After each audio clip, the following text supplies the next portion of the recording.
When the tow truck arrived, Karen Wexley was filming herself next to my 2022 Ram 1500, claiming it was a donation from the neighborhood for her son Braden.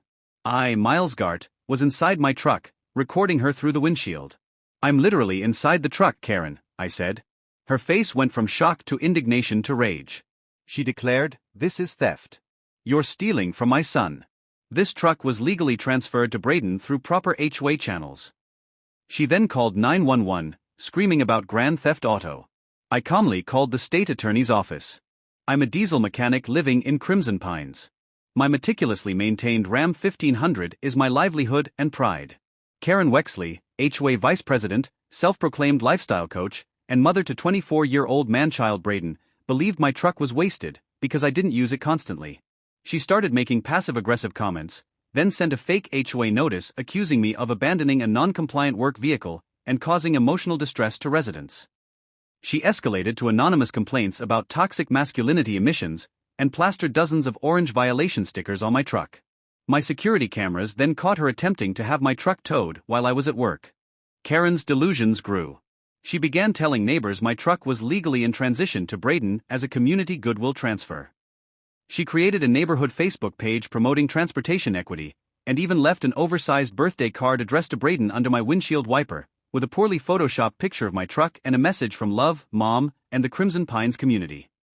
The situation reached a boiling point when I discovered she'd listed my truck for sale on Facebook Marketplace at half its value, using my actual address for viewings.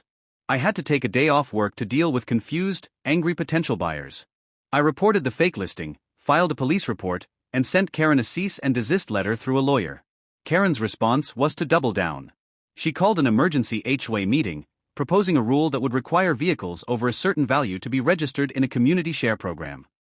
The HOA board shot down her proposal immediately, but Karen interpreted this as corruption and created a Facebook group for transportation justice.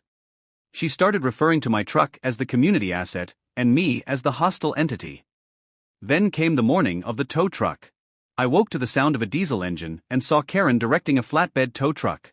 She was in her best Karen costume, complete with a red bow, posing with my truck and narrating to her phone about how the community had donated it to Braden.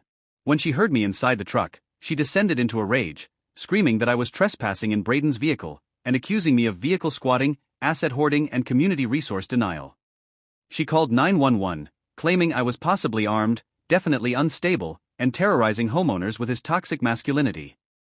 2 officers arrived. I provided my ID and truck title.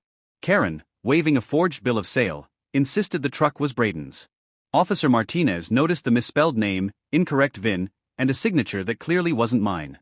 His radio crackled, a message from the state attorney's office about the situation. Braden then made a cameo, mumbling that he didn't really need a truck, infuriating Karen. Officer Martinez returned from his call. He informed Karen that forging legal documents was a felony, and she was under investigation for filing a false police report, forgery, and attempted grand theft auto. The officers seized her forged documents. The HOA board called an emergency meeting. I attended.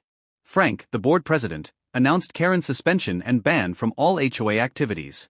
The subsequent investigation revealed Karen had a pattern of coercing neighbors into donations for Braden and had misappropriated over $15,000 in HOA funds for personal purchases. Her forged documents for my truck were traced to her computer. Karen also ran a text group discussing strategies for acquiring neighbors' property through HOA manipulation, including my truck, the Chen's riding mower, and the Williams RV. The state attorney's office was very interested in using Karen's case as a test case for HOA overreach. She was facing serious felony charges for her pattern of harassment, forgery, and embezzlement.